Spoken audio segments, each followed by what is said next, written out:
Happy Friday, sixth graders. Good morning, readers and writers. It's April 3rd, 2020, and we are ending off the third week of our remote learning. And this is a video to end the week as we wrap up connotation, looking at mood versus tone in the story we've been working on this week. So I'd like to take a step back instead of going into a full mini lesson and kind of piggyback off of the lesson we did yesterday where we talked about identifying the tone and how the author sets up the tone in the story, the Anklet Uncommon Lit that we've been reading and analyzing. So I'd like to take a step back and first look at the way we would read it and looking at the mood, so making it reader-centered, and then versus the writer-centered, where we would look at the tone and how the writer would set up a tone in their story. So first, I would like to explain that the mood is reader-centered because it has the reader ask the question, how is the setting influenced? The mood is influenced by the setting. It is the overall feeling or atmosphere. So like in the story, The Anklet, we know that there's two groups of characters. There's the older sisters and the youngest sister. We know that the older sisters are extremely jealous of the younger sister.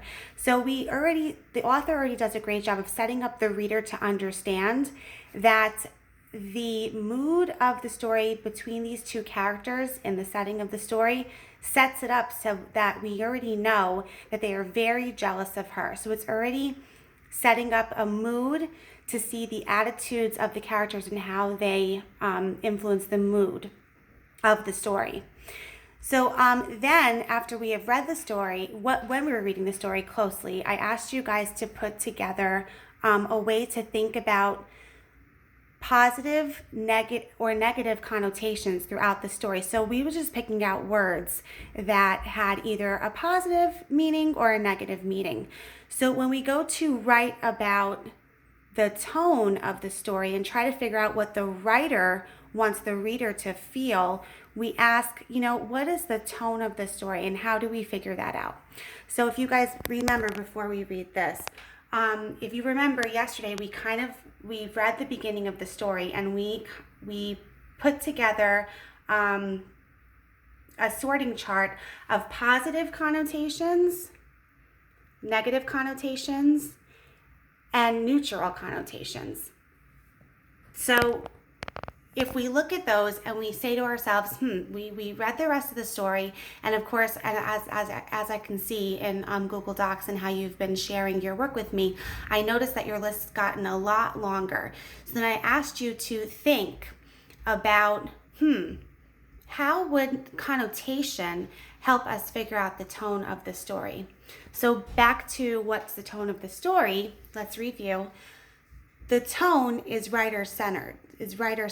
So when the writer is trying to figure out what the author was trying to do, they would ask themselves, what's the tone of the story?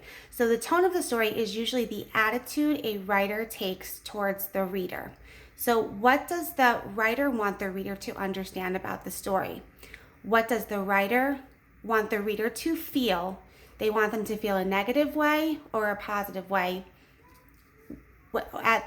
when they finish reading the overall end of the story. So when we start to think about this, we would first ask ourselves, well, how do we explain the tone of the story? How does the story, The Anklet, come together? What is the tone of the story overall when we end up reading it? How do we feel at the end of the story as a reader?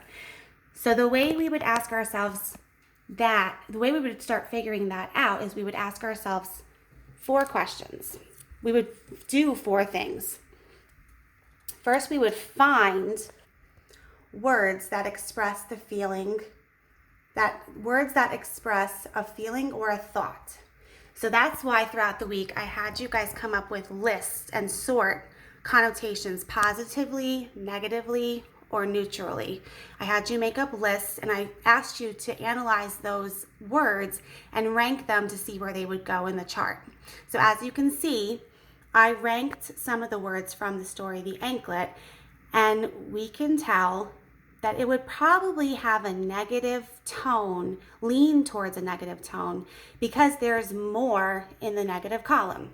If there was more in the positive column, you could probably find that there's a positive tone. But since we know that the girls were very jealous of the youngest sister, it would lean a negative tone in the story.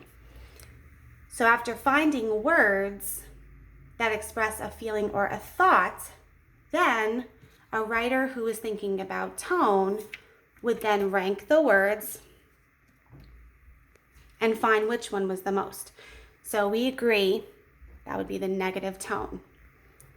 Now we would say to ourselves, now that we know it's a negative tone, we're going to ask ourselves to decide whether it's positive or negative. So because it's longer, it would be negative tone. Then lastly, how would we prove that we found a negative tone? We would go reread the text closely, looking for the pieces of evidence of how does the author relate these feelings of the negative tone to the events of the story. So then we would just take our feelings, take our negative connotations, and tie them to pieces of key details in the story. So we would use evidence from the story that strongly shows how the older sisters hated their younger sister, how they envied her, how they shrieked when they spoke to her, and how they were very nagging about the way she used her money. So we could use any one of those words and pick out strong details that would give us a way to show how the author relates feelings to the events of the story. And that's how we would come up with a strong, full, developed paragraph on the tone, the overall tone of the story. So I'd like you, now that you've read, I would like you to reread. If you've done this story already, I would like you to challenge yourself to read another story we've read, or maybe an independent book on your own, that one that you're familiar with, or a short story, and try to come up with the mood, rank the mood with words, decide if it's positive or negative, and then attach those words to key evidences in the story. If you did not complete the assignment from Thursday, where I asked you to identify the tone in the story, the anklet, I would please like you to take this model and try writing the paragraph. Again, a well-developed full body paragraph. Send it to me via Google Docs, or take a clear picture on Dojo so I can read it clearly and give you some feedback. I really enjoy reading your work. You guys are doing a great job, and I appreciate all the work that you've done, and enjoy your weekend. See you Monday.